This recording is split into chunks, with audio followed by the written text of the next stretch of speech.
Selamat pagi Bapak Ibu Saudara yang diberkati Tuhan. Bersyukur pagi hari ini kita akan kembali diberkati oleh kebenaran firman Tuhan yang saya beri judul Menanti dengan penuh kepastian.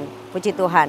Bapak Ibu Saudara, bicara tentang menanti, itu adalah sesuatu yang harus dituntut kesabaran dalam kehidupan kita. Nah, kadang sikap tidak sabar itu bukan hanya sebatas hubungan kita dengan manusia saja, dengan sesama kita, tetapi kadang menjalar juga kepada hubungan kita terhadap Tuhan. Kadang kita merasa bahwa Tuhan itu lama untuk menjawab doa kita.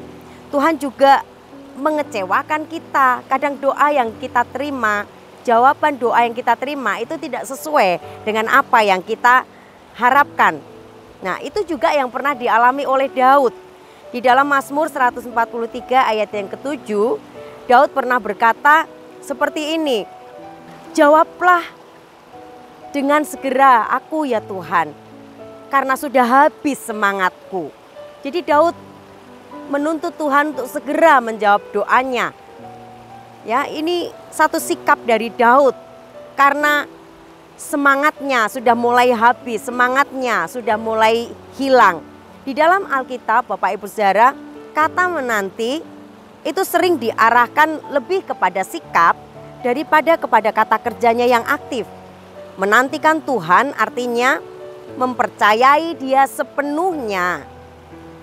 Itu adalah sebuah sikap yang tergantung dari seberapa besar saudara dan saya mempercayai Tuhan dalam menghadapi setiap masalah dalam hidup kita.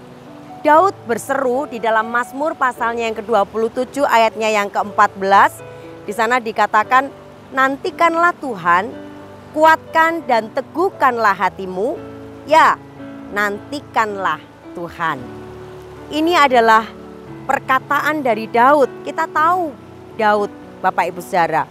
Daud bukanlah orang yang sama sekali tidak pernah mengalami masalah, bukan.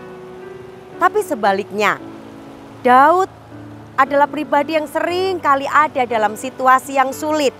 Bahkan dia ada di situasi yang sangat mencekam dalam kehidupannya. Tidak jarang juga nyawanya selalu terancam.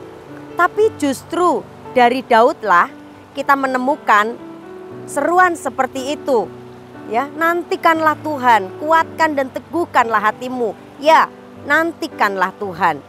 Ini adalah satu gambaran sikap hati Daud dalam menghadapi situasi yang sulit dalam perjalanan kehidupannya. Bagaimana Daud bisa memiliki sikap seperti itu, Bapak Ibu Saudara?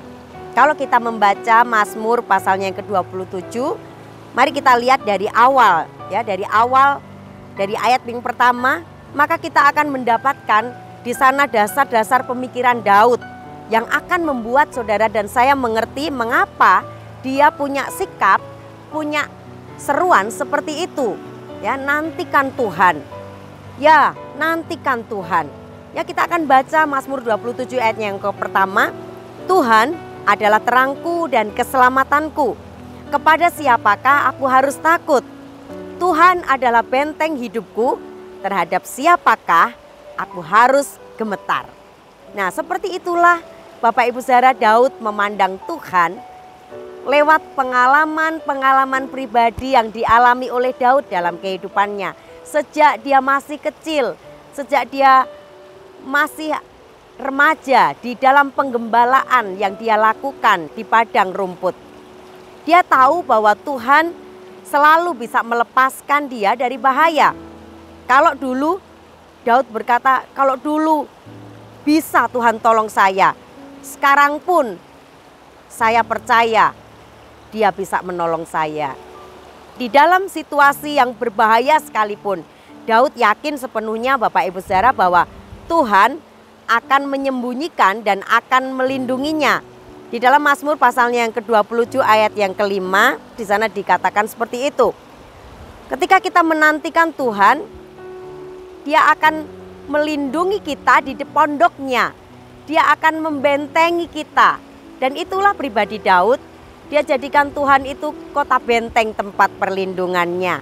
Dan itu juga biar menjadi kepercayaan kita juga bahwa di dalam apapun yang kita hadapi, Jadikan Tuhan itu kota benteng tempat perlindungan kita. Ya, menantikan Tuhan juga memiliki arti percaya dengan penuh kepastian kepada Dia.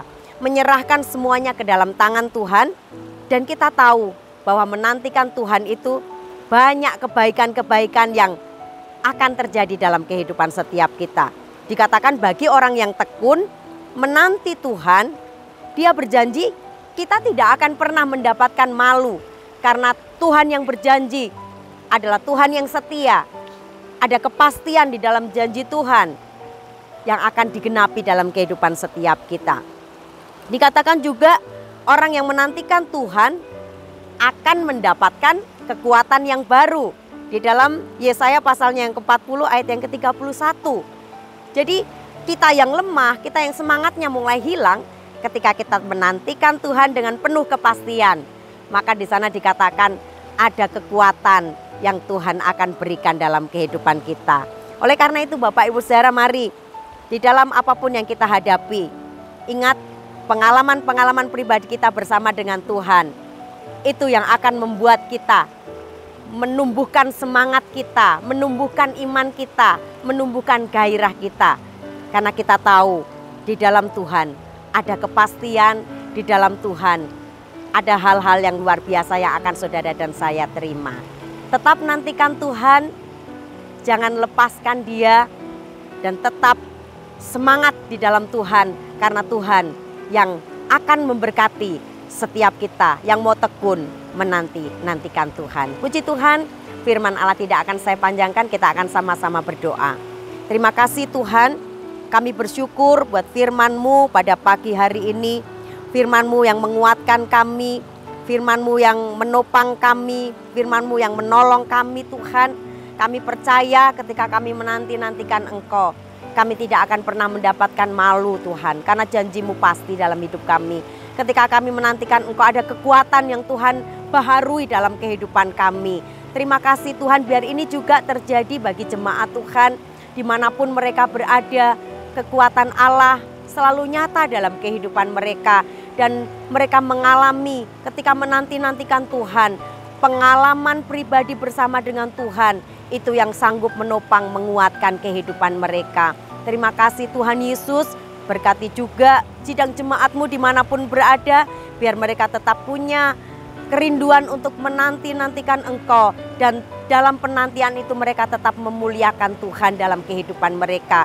Kami juga berdoa Tuhan buat bangsa dan negara kami, biar Tuhan Engkau memberkati bangsa dan negara kami di tahun-tahun politik yang akan datang ini. Tuhan memberkati, bahkan situasi boleh aman, situasi boleh nyaman.